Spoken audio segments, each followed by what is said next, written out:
A Plate of Hope, the inspiring story of Chef Jose Andres in the world's central kitchen, by Aaron Frankel, illustrated by Paola Escobar.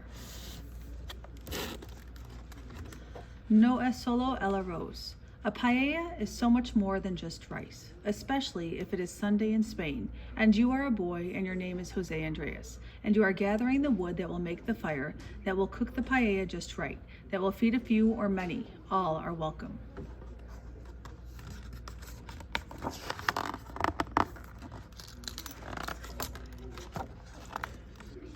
It isn't just the rice, or the sizzling olive oil, or the mounds of chopped fresh vegetables, or the sweet smell of saffron as it paints the paella gold. It's the adding, mixing, tasting, waiting. It's the spoon his father holds. Everyone wants to cook, but you have the most important job, Jose's father reminds him. You have to keep the wood burning just right.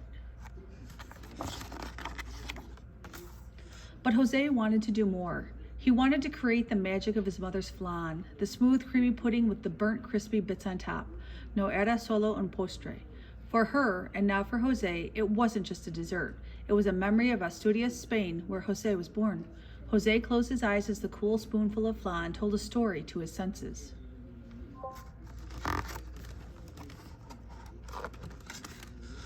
When Jose went to cooking school, he thought about the stories that he wanted to tell with food. He thought about los mercados and the magic he could create with the seeds of ripe tomatoes and pomegranates, with the almonds and the cheese. He thought of possibilities. Sometimes Jose's imagination took him beyond the kitchen to faraway places, but he longed for the world in his mind to be real.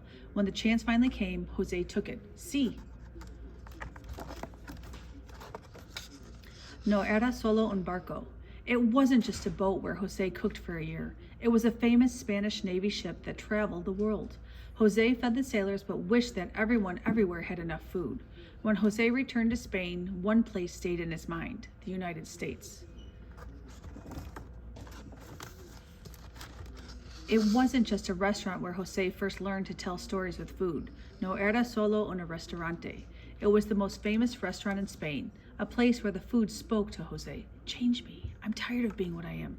Make me into something different. Don't be afraid. Surprise me. Jose listened and learned.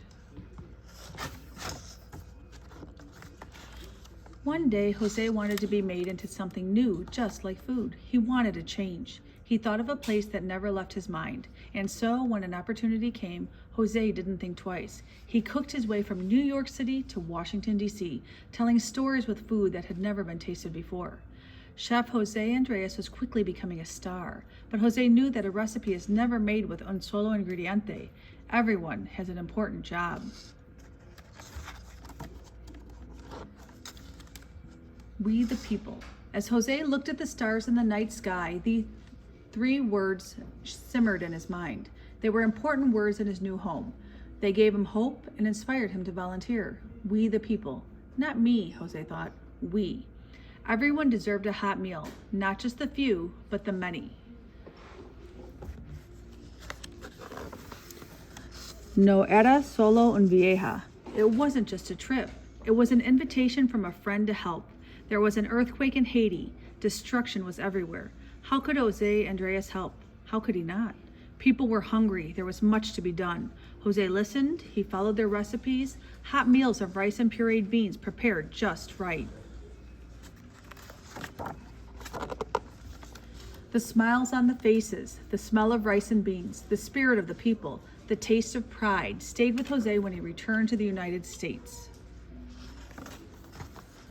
Jose still wanted to do more. He shared his dream to give it life. It was a big idea, but to Jose and his family, it was full of possibility. Like his recipes, it was an opportunity to transform. No one should ever go hungry. I want to help feed the world. He gave his dream a name, the world's central kitchen.